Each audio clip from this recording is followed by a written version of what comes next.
امام غزالی جن کا تعلق ہمارے مسلک سے نہیں ہے، انہوں نے لکھا ہے بحر المحبہ میں، ایک کتاب لکھی بحر المحبہ، اس میں لکھا، کہتے ہیں اسمعی ایک شخص تھا جو آتا ہے، اسمعی بیان کرتا ہے کہ رات کا وقت تھا، خانہ کعبہ کے قریب میں پہنچا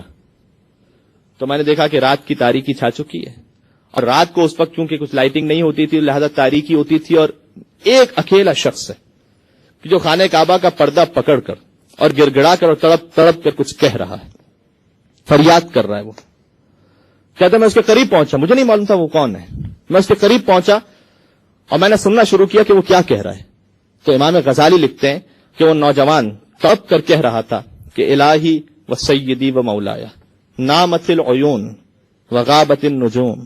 وانت مالک حی قیوم لا تأخذک سنۃ ولا نوم غلقت المملوک ابوابها واقامت علیہا حراسها وحجابها وقد خل كل حبیب بحبیبہ فبابک مفتوح للسائلین۔ کہنا وہ تڑپ رہا تھا اور کہہ رہا تھا اے میرے اللہ، اے میرے سردار، اے میرے مولا، نامت العیون، آنکھیں سو چکی ہیں، یہ وقت اللہ کو عبادت کے لیے پسند ہے، آنکھیں سو چکی ہیں، وغابت النجوم، ستارے ظاہر ہو چکے ہیں، وانت مالک حی قیوم، تو مالک ہے، تو حی ہے، تو قیوم ہے، لا تأخذک سنۃ ولا نوم، اور تو ایسا ہے کہ جیسے نہ کبھی نیند آتی ہے نہ کبھی اونگ آتی ہے، غلقت المملوک ابوابها، پروردگار بادشاہوں نے اپنے دروازے بند کر دیے، بند ہے بادشاہوں کے دروازے، وقامت علیہا حراسها وحجابها، انہوں نے پہرے دار کھڑے کر دیے، اب کوئی بادشاہ سے مل نہیں سکتا، وقت خل کل حبیب بحبیبہ، ہر دوست اپنے دوست سے بھی جدا ہو چکا ہے، فبابک مفتوح للسائلین، لیکن اے مالک تیرا دروازہ وہ ہے، دن ہو یا رات ہو، سردی ہو یا گرمی ہو، خزاں ہو یا بہار ہو، تیرا دروازہ ایک سائل کے لیے ہمیشہ کھلا ہوا ہے، ہمیشہ کھلا ہوا ہے۔ فہا انا سائلک ببابک، تو ایک سائل ہے جو تیرے دروازے پر کھڑا ہے، تو سوال کرے گا کیا لے کر آیا ہوں، مذنب فقیر، گناہوں کا انبار ساتھ میں لے کر آیا ہوں، فقیر ہوں، خاطئ مسکین،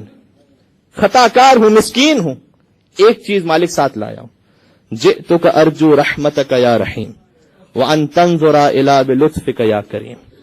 پروردگار اپنے دامن میں تیری رحمت کی امید کو لے کر آیا ہوں کہ تو نظر کرم کر دے مجھ پر۔ اسمعی کہتا ہے کہ میں سن رہا تھا یہ، اور مجھے اس کا چہرہ نظر نہیں آ رہا تھا، اور وہ کچھ شدت سے گڑ گڑا رہا تھا کہ مجھ پر بھی گریا طاری تھا، اور اس کے بعد میں نے ایک نظم سنی اس سے کہ جسے میرے پاس پیش کرنے کا وقت نہیں ہے، ایک شعر پڑھوں گا اس نظم کا۔ اس نے یہ شعر کا اپنے رب کو مخاطب کرتے ہوئے کہ ان کان جودک لا یرجو الا ذو اشرف فمن یجود بالعاصین عن النعم، پروردگار اگر تیرا دروازہ فقط نیک لوگوں کے لیے کھلا ہوتا تو پھر گناہگار کس کے دروازے پر جا کے مانگتے، پھر ہم کہاں جاتے؟ کل کی اہم ترین عبادت استغفار، انین المذنبین احب الی من تسبیح المسبحین، حدیث قدسی ہے، تسبیح کرنے والوں کی تسبیح سے زیادہ مجھے گناہگار کی فریاد پسند ہے۔ ٹھیک ہے، تو بچا بچا کے نہ رکھ اسے، تیرا آئینہ ہے وہ آئینہ، اقبال نے کہا تھا۔ قلب مومن کو ایک آئینے سے تشبیہ دی تھی، مرر، اگر مرر میں کوئی اسکریچ آ جائے تو وہ بیکار ہو جاتا ہے، اس کی قیمت ختم ہو جاتی ہے، لیکن کیا قلب مومن جو آئینہ ہے وہ ٹوٹ جائے تو اس کی بھی حیثیت ختم ہو جاتی ہے؟ نہیں، اس کی ویلیو اور بڑھ جاتی ہے۔ یہ وہ مرر ہے کہ اگر ٹوٹتا ہے تو اقبال نے کہا تو بچا بچا کے نہ رکھ اسے، تیرا آئینہ ہے وہ آئینہ کہ شکستہ ہو تو عزیز تر ہے نگاہ آئینہ ساز میں۔ تو پروردگار ہم کس کے دروازے پہ جا کے مانگتے ہیں؟ اور اس کے بعد وہ گرا، تڑپ کر گر گیا، غش آ گیا اسے۔ اسمعی کہتا ہے میں قریب پہنچا، میں نے اس کے سر کو اپنے گود میں لیا، اور چاند کی جب روشنی پڑی تو میں نے دیکھا کہ وہ کوئی اور نہیں، میرا بیمار امام سید سجاد۔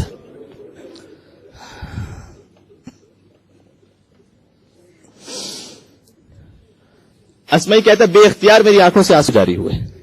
مولا کے چہرے پر گرے۔ جیسے ہی مولا غشی کے عالم سے بیدار ہوتے ہیں تو مجھ سے سوال کیا کہ من ذا الذی اشغلنی عن ذکر مولایا، یہ کون ہے جو میرے اور میرے خدا کے ذکر کے درمیان حائل ہو گیا؟ یہ کون آ گیا؟ جواب دیا نا اسمعی، مولا میں آپ کا چاہنے والا ہوں اسمعی، مولا آپ کی حالت ہے، آپ امام معصوم ہیں، آپ ایسے تڑپتے ہیں رب کی بارگاہ میں۔ کسی نے جب بی بی سے کہا تھا نا کہ علی وفات پا گئے، تو بی بی نے سوال کیا تھا نا تم نے علی کو مصلی پر تو نہیں دیکھ لیا؟ کہا کہ ہاں وہ مصلی پر تھے. کہا تم نے تو آج علی کو تڑپتے ہوئے ایسے دیکھا ہے، میں تو روز علی کو اسی طرح تڑپتے ہوئے دیکھتی ہوں. جب زرار مولا کا صحابی حاکم شام کے دربار میں پہنچا تھا اور اس نے کہا علی کی شہادت ہو چکی تھی، اس نے کہا کہ علی کے بارے میں بیان کر، تو کہا نہیں تو تحمل نہیں کر سکے گا. کہ نہیں میں کہتا ہوں تو بیان کر. تو زرار نے تلوار کو نکالا اور علی کا یہ شیر دل سپاہی تلوار کے سہارے کھڑا ہو گیا ظالم کے سامنے، اور اسے دیکھ کر کہتا ہے لقد رأیتہ فی اللیل